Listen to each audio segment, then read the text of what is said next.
ദൈവനാമത്തിന് മാത്രം ഉണ്ടാകട്ടെ. ഞാൻ ഈ ഇടയ്ക്ക് ഇങ്ങനെ ബസ്സിൽ യാത്ര ചെയ്യുക. ഇപ്പൊ എൻ്റെ അടുത്തിരിക്കുന്ന ഒരാള് യാത്രയുടെ മധ്യേ സൈഡിൽ വലിയ പള്ളി കണ്ടപ്പോൾ അദ്ദേഹം ഇങ്ങനെ കുരിശ് വരയ്ക്കുന്നു. അപ്പൊ ഞാനിങ്ങനെ വളരെ കൗതുകത്തോടെ അത് നോക്കി. അദ്ദേഹം എന്തിനായിരിക്കും കുരിശ് വരച്ചത്? ആ ചർച്ചിനെ കണ്ടപ്പോൾ അദ്ദേഹത്തിന്റെ ഉള്ളിൽ ആ ദൈവത്തിന്റെ സാന്നിധ്യം തോന്നിപ്പിച്ചതാകാം, അല്ലെങ്കിൽ ദൈവസാന്നിധ്യം അവിടെ ഇരിക്കണമെന്ന് അദ്ദേഹം കുരിശ് വരച്ചാകാം. പക്ഷെ അദ്ദേഹം ആ ചെയ്ത ഒരു പ്രവൃത്തി ഞാൻ ചിന്തിക്കാനിടയായത്, കല്ലിലും മണലിലും സിമെന്റിലും പണിത ഒരു ബിൽഡിങ്ങിലാണോ ദൈവം, അതോ ദൈവവചനം പഠിപ്പിക്കുന്നത് എവിടെയാണ് ഇപ്പോൾ ദൈവം ഇരിക്കുന്നത്? അദ്ദേഹത്തിന്റെ ഒരു കാഴ്ചപ്പാടിലാണെങ്കിൽ ഒരു ബിൽഡിങ്ങിലാണ് ദൈവമെങ്കിൽ, നമ്മുടെ നാട്ടിലെ പല ആചാരങ്ങളും അദ്ദേഹത്തിന്റെ പ്രവൃത്തി അത് യോജിക്കുന്നതായിട്ട് കാണാൻ സാധിക്കും. കാരണം ചില ആലയത്തിൽ ഇരിക്കുന്ന ദൈവസങ്കല്പം, ചില ആലയത്തിൽ ദൈവ സാന്നിധ്യം ഉള്ളതുകൊണ്ടാണല്ലോ ജനങ്ങളെല്ലാം വേളാങ്കണ്ണിക്ക് ഓടുന്നത്. കാരണം ഇവിടെയൊന്നും ആ ശക്തിയില്ല, അത് വേളാങ്കണ്ണിയിലേ ഉള്ളൂ. ചിലത് പരുമലയ്ക്ക് പോകുന്നു, അത് പരുമലയിലേ ഉള്ളൂ ആ ശക്തി. ചിലത് കോതമംഗലം പോകുന്നു, ഇടപ്പള്ളി പോകുന്നു, അങ്ങനെ പല സ്ഥലങ്ങളിലേക്ക് യാത്രയാണ്. ഞാൻ ചില പേരുകൾ പറഞ്ഞതേ ഉള്ളൂ നമ്മുടെ നാട്ടിലുള്ളത്. ഇങ്ങനെ ഓരോ ബിൽഡിങ്, ആലയങ്ങൾ, ഓരോ ദേശങ്ങളിലേക്കുള്ള സ്ഥലത്തേക്ക് ആൾക്കാരുടെ തീർത്ഥാടന യാത്രയാണ്, ആൾക്കാരുടെ ഓട്ടമാണ്. ഇന്ന പർട്ടിക്കുലർ പ്ലേസുകളെല്ലാം ദൈവ സാന്നിധ്യം ഇരിക്കുന്നതുകൊണ്ട് എന്ന സങ്കല്പമാണല്ലോ അവരങ്ങോട്ട് പോകുന്നത്. എന്നാൽ സ്ഥലങ്ങളിലോ ബിൽഡിങ്ങിലോ ആണോ ദൈവം ഇരിക്കുന്നത്? ബൈബിൾ നമ്മൾ എന്ത് പഠിപ്പിക്കുന്നു? ദൈവം നമ്മൾ പഠിപ്പിക്കും. നമുക്കൊന്ന് വായിച്ചു നോക്കാം. വിശുദ്ധ വേദപുസ്തകം, അതിൽ പുതിയ നിയമത്തിലേക്ക് നമ്മൾ വരുമ്പോൾ 1 കൊരിന്ത്യർ 6-ാം അധ്യായം അതിന്റെ 19-20 വാക്യം നമ്മൾ എന്താ പഠിപ്പിക്കുന്നത്? നിങ്ങൾ വസിക്കുന്ന ദൈവദത്തമായ പരിശുദ്ധാത്മാവിന്റെ ആലയമാണ് നിങ്ങളുടെ ശരീരമെന്ന് നിങ്ങൾക്ക് അറിഞ്ഞുകൂടെ. ദൈവത്തിന്റെ ആലയം നമ്മുടെ ശരീരമാണെന്ന് 1 കൊരിന്ത്യർ 6-ന്റെ 19-20 വാക്യം നമ്മളെ പഠിപ്പിക്കുക. അപ്പോൾ ദൈവം വസിക്കുന്നത് മണ്ണിലോ അല്ലെങ്കിൽ കല്ലിലോ സിമെന്റിലോ കുത്തിയ ബിൽഡിങ്ങിലാണോ, അതോ നമ്മുടെ ശരീരമാണോ ദൈവത്തിന്റെ ആലയം? ആലയം എന്ന് പറയുന്നത് ദൈവം വസിക്കുന്ന സ്ഥലവും അത് നിങ്ങളുടെ ശരീരമാണെന്ന് പറയുമ്പോൾ നമുക്കൊന്നും മനസ്സിലാക്കാം. ഒരു ബിൽഡിങ്ങിലോ ഒരു പർട്ടിക്കുലർ സ്ഥലത്തോ ഇരിക്കുന്നതല്ല. ദൈവം ഒമ്നിപൊട്ടന്റാണ്, സർവ്വവ്യാപിയാണ്. സർവ്വവ്യാപിയായ ദൈവം എവിടെയാണ് വസിക്കുന്നത്? നമ്മുടെ ജനഹൃദയങ്ങളിൽ, നമ്മുടെ ശരീരത്തിൽ ദൈവം വസിക്കുന്നു പറയുക. ഇങ്ങനെ ഈ കൺസെപ്റ്റ് എത്രത്തോളം ശരിയാകും? ശരീരത്തിൽ എങ്ങനെ ദൈവം വസിക്കും? എന്നാൽ ദൈവത്തിന്റെ വചനം പറയാണ്, നിങ്ങൾ ദൈവത്തിന്റെ ആലയം. 1 കൊരിന്ത്യർ 3-ാം അധ്യായം അതിന്റെ 16-17 വാക്യങ്ങൾ നമ്മൾ ധ്യാനിക്കുമ്പോൾ ഇതിന്റെ തുടർന്ന് ആ വചനത്തിൽ ദൈവത്തിന്റെ ആത്മാവ് എന്താണ് പറയുന്നത് നമുക്കൊന്ന് നോക്കാം. 1 കൊരിന്ത്യർ 3-ാം അധ്യായം അതിന്റെ 16-17 വാക്യങ്ങൾ പ്രകാരം ദൈവവചനം നമ്മൾ പറയുകയാണ്, നിങ്ങൾ ദൈവത്തിന്റെ ആലയമാണെന്നും ദൈവാത്മാവ് നിങ്ങളിൽ വസിക്കുന്നുവെന്നും നിങ്ങൾ അറിയുന്നില്ല. നിങ്ങൾ ദൈവത്തിന്റെ ആലയവും ദൈവാത്മാവ് നിങ്ങളിലാണ് വസിക്കുന്നതെന്ന് നിങ്ങൾ അറിയുന്നില്ലേ? ദൈവത്തിന്റെ ആലയം നശിപ്പിക്കുന്നതിന് ദൈവം നശിപ്പിക്കും. എന്തെന്നാൽ ദൈവത്തിന്റെ ആലയം പരിശുദ്ധമാണ്, ആ ആലയം നിങ്ങൾ തന്നെ. നമ്മൾ തന്നെയായ ആലയം അത് പരിശുദ്ധമായിരിക്കണം. പരിശുദ്ധമായില്ലെങ്കിൽ ദൈവം അതിനെ നശിപ്പിക്കും. അശുദ്ധിയിൽ വസിക്കുന്ന ദൈവമല്ല നമ്മുടെ ദൈവം. ദൈവം ഒരു ആലയത്തിൽ വസിക്കാനായിട്ട് വരുമ്പോൾ ആലയം അശുദ്ധമാണെങ്കിൽ, പാപം നിറഞ്ഞ ആലയമാണെങ്കിൽ ദൈവം വസിക്കത്തില്ല. അതുകൊണ്ടാണ് ദൈവത്തിന്റെ സന്നിധിയിൽ നിങ്ങളും പരിശുദ്ധരാകുക, ഞാൻ വിശുദ്ധനാകുന്ന പോലെ നിങ്ങളും വിശുദ്ധരാകുക എന്ന് വരുന്ന നമ്മൾ ഓർപ്പിച്ചത് നമ്മളിൽ ദൈവത്തിന്റെ സാന്നിധ്യം ഇറങ്ങി വരാനാണ്. ദൈവത്തിന്റെ സാന്നിധ്യം ഇറങ്ങി വന്ന് നമ്മൾ വസിക്കുമ്പോൾ നമ്മൾ അനുഗ്രഹം പ്രാപിക്കും. അതുകൊണ്ടാണ് ദൈവം പറഞ്ഞത്, നിങ്ങൾ ഞാൻ ഇറങ്ങി വരാൻ വേണ്ടിയിട്ട് നിങ്ങൾ വിശുദ്ധരായിരിക്കും.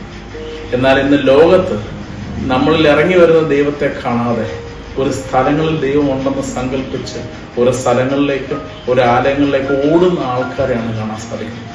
നിന്റെ ഉള്ളിലിരിക്കുന്ന ദൈവത്തെ കാണാതെ നിങ്ങൾ ചുറ്റിനും ഓടി നടക്കുക, ചുറ്റും നീ പരതുക.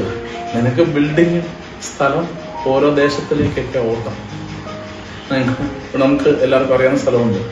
ഓരോ ആചാരങ്ങളാണ് ഇവിടെ വലുത്. ഇന്ന് റോട്ടുകളുടെ പ്രദക്ഷിണം, പലരും ചെയ്യുന്ന പ്രദക്ഷിണത്തിൽ വലിയ വിടുതലാണ്, അല്ലെങ്കിൽ അത് ദൈവത്തിന്റെ കൃപ കിട്ടും. മല കയറാൻ വേണ്ടി വലിയ കുരിശിന് ചുമന്ന ആൾക്കാരിങ്ങനെ ശരീരത്തെ കഷ്ടത അനുഭവിക്കുന്ന കാണാൻ സാധിക്കും. മല ചുമന്നും ആചാരങ്ങളാണ്. എൻ്റെ ഹൃദയത്തിലിരിക്കുന്ന, നിന്നിൽ ഇറങ്ങി വന്ന് വസിക്കുന്ന ദൈവത്തെ ആരും കാണുന്നില്ല. സ്തോത്ര, ഹല്ലേലൂയ.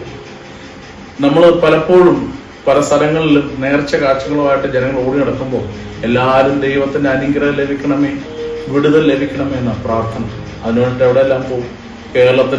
കേരളത്തിന് പുറത്തും ഉള്ള തീർത്ഥാടന യാത്രയിലേക്കെല്ലാം ജനങ്ങൾ ഓട്ടമാണ്. പല സ്ഥലങ്ങളിലും ഈ തീർത്ഥാടന കേന്ദ്രങ്ങൾ ചെല്ലുമ്പോൾ അവിടെയെല്ലാം ദൈവമാണോ ഉള്ളത്? അവിടെയൊക്കെ വിഗ്രഹങ്ങളും അവിടെയൊക്കെ അനുഷ്ഠാനങ്ങളും ആചാരങ്ങളുമാണ്. എന്തെല്ലാം ആചാരങ്ങൾ? പൈതൽ നേർച്ചകൾ, കോഴിവിട്ട നേർച്ചകൾ, ആടിനെ ബലി കൊടുക്കുന്ന നേർച്ചകൾ, അതുപോലെ തന്നെ ശയന പ്രദക്ഷിണങ്ങൾ, വെറ്റിലേറ്, ഇന്ന് വേണ്ട മുട്ടിലഴയിൽ തൊട്ടില് കെട്ടൽ, തേങ്ങയല്ലല്ലോ തെങ്ങും തൈ നേർച്ച, ഇങ്ങനെ തൊട്ടില് നേർച്ച, എന്തൊക്കെ നേർച്ചകളാണ്. അപ്പൊ നേർച്ച കാഴ്ചകളും അനുഷ്ഠാനങ്ങളും ആചാരങ്ങളും മാത്രമാണ് ഈ തീർത്ഥാടന കേന്ദ്രങ്ങളിലെല്ലാം ഉള്ളത്. ചില സ്ഥലത്ത് ചില പർട്ടിക്കുലർ വിശുദ്ധന്മാരോടുള്ള പ്രാർത്ഥനകൾ, അവിടെയെല്ലാം ജനങ്ങൾക്ക് ആഗ്രഹം അനുഗ്രഹം ലഭിക്കണം. ഇവരെല്ലാം അനുഗ്രഹം തരുമെന്നും ഈ സ്ഥലങ്ങളിൽ ചെന്ന് കഴിഞ്ഞാൽ പ്രാർത്ഥിച്ചാൽ വിടുതൽ ലഭിക്കുമെന്നും ഇന്ന സ്ഥലം വിശുദ്ധമായോണ്ട് അവിടെ ചെന്നാൽ വിശുദ്ധമായ അനുഗ്രഹങ്ങൾ ലഭിക്കുമെന്നൊക്കെയാണ് പ്രതീക്ഷ. എന്നാൽ ദൈവത്തിന്റെ വചനം എപ്രകാരം ഓർക്കുന്നത്? പൗലോസ് വളരെ വ്യക്തമായിട്ട് നമ്മളോട് സംസാരിക്കുകയാണ് ദൈവവചനത്തിലൂടെ. ദൈവവചനം പറയുകയാണ്, 2 കൊരിന്ത്യർ 6-ാം അധ്യായം അതിന്റെ 16-ാം വാക്യത്തിൽ ദൈവത്തിന്റെ ആത്മാവ് നമ്മളെ പഠിപ്പിക്കുക. ദൈവത്തിന്റെ ആലയത്തിന് വിഗ്രഹങ്ങളുമായി എന്ത് പൊരുത്തമാണുള്ളത്? ദൈവത്തിന്റെ ആലയമായ നമ്മുടെ ശരീരം എന്തിനാണ് വിഗ്രഹങ്ങളുള്ള സ്ഥലങ്ങളിലേക്ക് തീർത്ഥാടന യാത്ര നടത്തുന്നത്? എന്തിനാണ് വിഗ്രഹങ്ങളുടെ പുറകെ പോകുന്നത്? എന്തിനാണ് നേർച്ച കാഴ്ചകൾ, മെഴുകുതിരി കത്തിക്കൽ, വിളക്കില എണ്ണ എന്ന് വേണ്ട നേർച്ചകളുടെ ആചാരങ്ങൾ നമ്മുടെ നാട്ടിൽ വളരെ വലുതാണ്. എന്നാൽ വചനം പറയാണ്, ദൈവത്തിന്റെ ആലയമായ നീ വിഗ്രഹമായിട്ട് എന്ത് പൊരുത്തമാണ് നിനക്കുള്ളത്? നമ്മൾ ജീവിക്കുന്ന ദൈവത്തിന്റെ ആലയമാണ്. ആ വചനഭാഗം ഒന്ന് വായിച്ചു നോക്കി. 2 കൊരിന്ത്യർ 6:16. നിങ്ങൾ ജീവിക്കുന്ന ദൈവത്തിന്റെ ആലയമാണ്.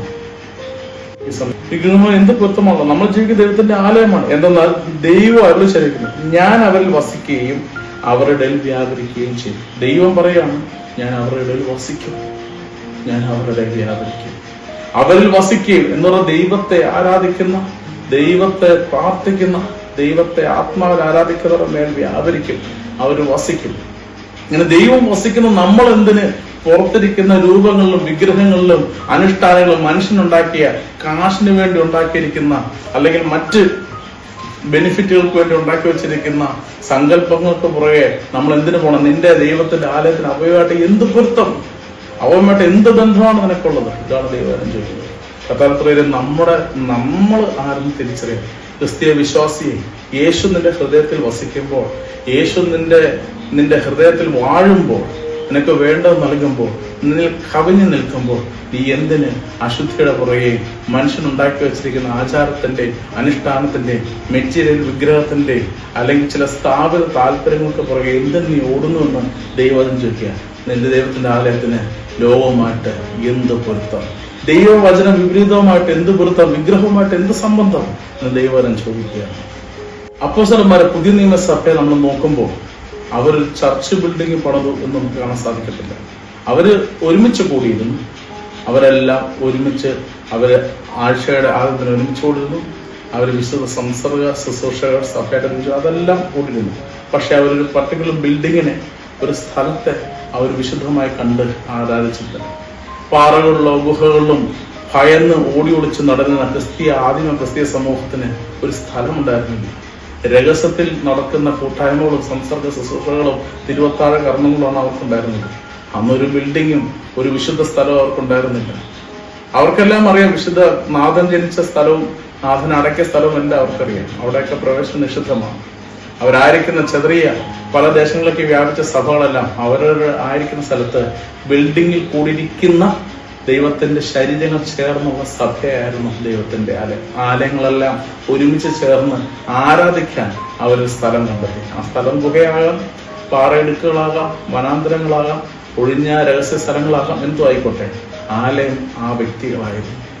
ഇവിടെ ദൈവവചനം വളരെ ഓർപ്പിക്കുകയാണ്.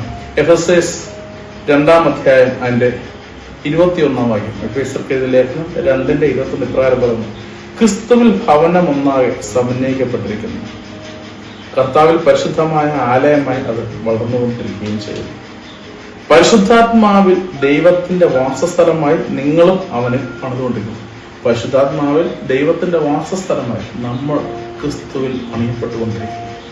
നമ്മളാണ് പണിയപ്പെട്ടുകൊണ്ടിരിക്കുന്നു. പരിശുദ്ധാത്മാവിന്റെ ആലയമായി മാറി നീ ക്രിസ്തുവിൽ ബലപ്പെട്ടിരിക്കും. ക്രിസ്തുവിന്റെ സഭയായി നീ പണിയപ്പെട്ടുകൊണ്ടിരിക്കും. ആരാത്മാവിൽ നിറയുന്നു അവൻ ക്രിസ്തുവിന്റെ സഭയായിട്ട് ചേർന്നുകൊണ്ടിരിക്കും. ആലയം നമ്മൾ തന്നെ. ദൈവത്തിന്റെ ആലയമായിട്ട് നമ്മൾ ഓരോരുത്തരുമാണ് മാറുന്നത്. നമ്മുടെ ശരീരം ദൈവത്തിന്റെ ആത്മാവിന്റെ സാന്നിധ്യത്തിൽ നിറയണം. ത്രിയേകദൈവം ഞങ്ങൾ അവനിൽ വസിക്കുന്ന വചനം പറഞ്ഞു. ഞങ്ങൾ തൃത്വം അവനിൽ, ആരിൽ? വിശ്വാസി. ദൈവവചനത്തിൽ പ്രാർത്ഥിക്കുകയും ദൈവത്തെ പാലിക്കുകയും ചെയ്യുന്ന ദൈവ നീതിമാൻ എന്ന് വിളിക്കുന്നവർ, അതായത് ദൈവത്തെ അനുസരിക്കുന്നത്, അവരിൽ ദൈവം വസിക്കും. അപ്പൊ ദൈവത്തിന്റെ ആലയത്തെ വിശുദ്ധമായിട്ട് സൂക്ഷിക്കണം.